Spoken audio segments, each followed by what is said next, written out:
Okay, we're ready to go. First question, Tom Decent, please. Hey Pat, I'm just wondering if you guys have settled on an 11. Yeah, we have. Same 11 as the last match. Can you just elaborate on the thinking there and just talk a bit about how the guys have pulled up since what was a pretty laborious last test? Yeah, we were really happy with how all 11 players went last test. I think the wicket here looks quite similar to the previous two tests. So everyone's pulled up really well. We gave it an extra couple of days to make sure everyone's come up good, but there's no injury worries. Everyone's fresh, everyone's freshened up. So, confident with the 11. Mel Farrell, please.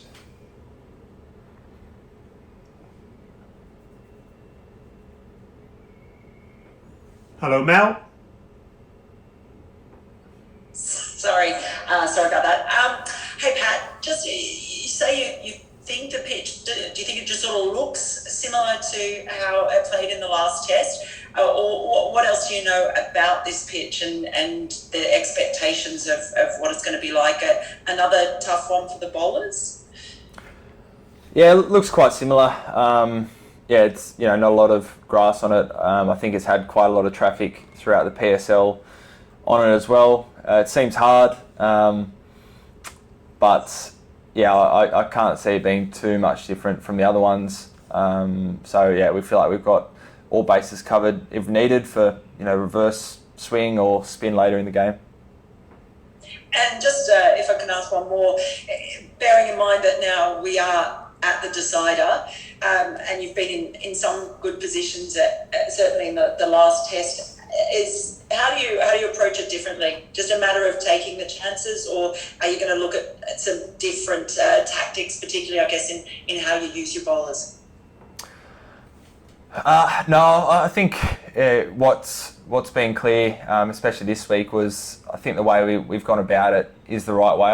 I've been really happy with how everyone's gone about their own work, the tactics. I think it's just a matter of taking those chances.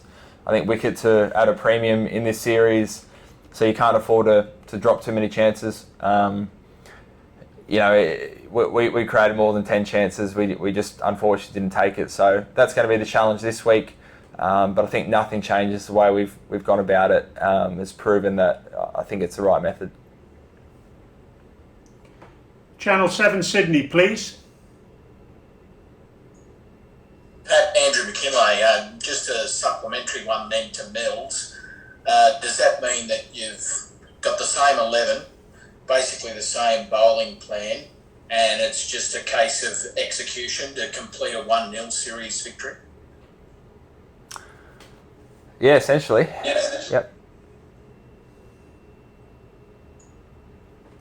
Was there any sort of urge, particularly seeing he was your golfing partner, to play Hazelwood? I think only having two quick bowlers, I think reverse swing's going to be the biggest factor, and I thought the way Starkey played last game was fantastic. 3 wickets in the first innings, so it's always tough leaving out someone like Joshy, even Scotty Boland on the bench. But I think the class and the difference that Starkey brings as a left armour, bit more airspeed, we think probably gives us the best chance of taking 20 wickets. Thank you. Andrew McGlashan, please. Thanks, Brian. Hey, Pat. I appreciate there's a lot to play out in terms of how the test match goes over the first 3 or 4 days, but with a series to win, would you be willing to gamble a defeat if it, I'm not talking about anything really out of this world, but to sort of risk a loss to get a win?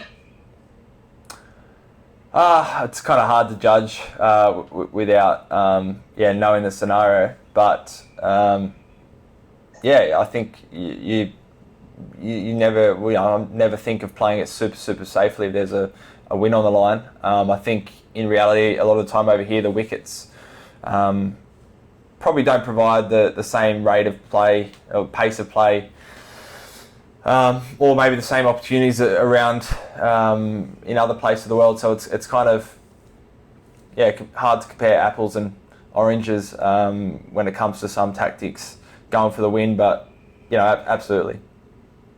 Thanks, Pat. Bharat, please. Thanks, Brian. Morning, Pat. You spoke about your first impressions of that pitch and how it looks similar to the last ones, but the side wickets seem to have more bounce than what we saw in Karachi. Are you expecting it on maybe a little better carry than the last one? I don't know about that. I don't think can read too much in the side wickets. In Rawalpindi, the side wickets had a lot of pace and bounce and grass, and wasn't very similar to the middle wicket. And sorry, just one more. You spoke about Josh, but he's bowled a long spell yesterday, and he was really getting the ball to good. Did you ever come close to maybe bringing in 3 seamers at all, or you were pretty sure that you needed 2 spinners? Yeah, I think we needed 2 spinners. Of course, bounced a few different options around, but we thought, this is our best 11. I think it was good enough last week. We just didn't quite get over the line, but it's always a pretty lucky situation to be in, leaving someone of Josh's class on the bench. Thank you. Andrew Ramsey, please. Thanks, Brian. Hi, Pat. Both you and Andrew McDonald have spoken sort of throughout this tour of this being like a 15-day match almost. I'm just wondering what that sort of means and what it looks like. Does that mean you just have to be conscious of not letting it get away from you at any stage and hoping that eventually the sort of efforts pay off, or is there something that I'm missing in that conversation?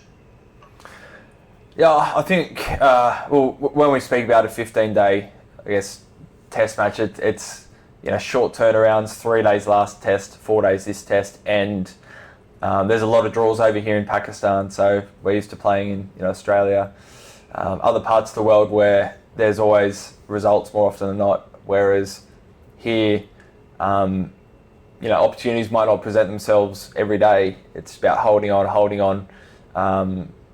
We had a small opportunity, a good opportunity last game, didn't quite get it, so it goes to this last game. But I think it's a matter of holding on until a couple of those opportunities throughout those 15 days spruik up. Mel Farrell, please. Thanks. Hey, just with the 2 sort of frontline seamers in there, just wondering if you can talk a little bit about Cameron Green and the sort of way he's been managed and used throughout this series as the least experienced bowler as well. Just have you seen him learn particular things throughout this, and do you see him maybe having to perhaps take an even bigger role perhaps and bigger responsibility in this final crucial test? Yeah, I've seen him grown as a bowler, as a player in general. He's never experienced pitches like this before. He's never really bowled with reverse swing before. So for him to be able to develop quickly on the bigger stage has been exciting to watch.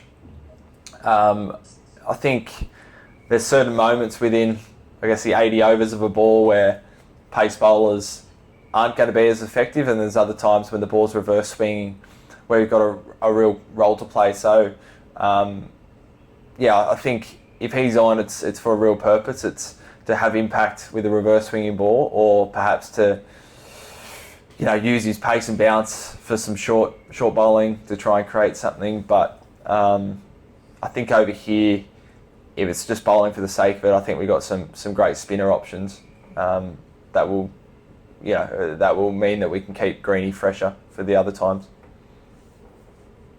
We've got time now for 4 more questions. Mohammed Yusuf, first of all, please.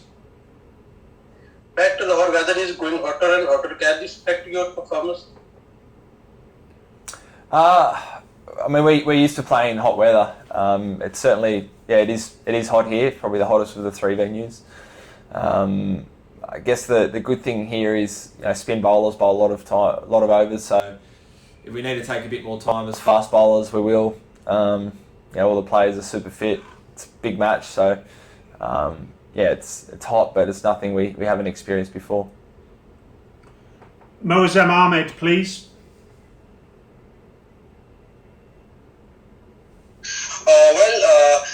You practiced last day at Kazafi. How do you take the pitch different from the other pitches, and what is your strategy coming into the final match? You also want to have a result and want to win the series. So, any different strategy coming into the next final match of the Test series? Yeah, pitch, as I said, nothing too obvious there.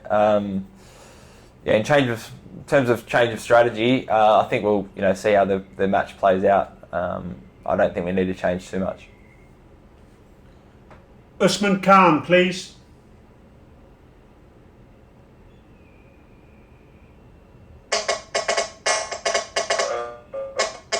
If you are the world best bowler right now, and seems like you and some other Australian quicks are struggling and trying too much with the ball. Don't you think that Pakistani batsmen brilliantly all of your bowlers, or you think that your bowlers try too much with the ball? I wouldn't say we've tried too much. Not at all. I think the Pakistani batters have batted quite well. I've been really happy with how all our bowlers have been going. Waheed, please.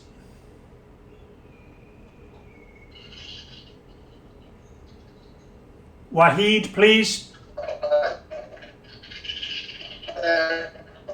After a very long welcome to Lahore. Sorry, we can't hear what you're saying. You're going to have to send it on the chat facility, please. Ijaz Wazim, please.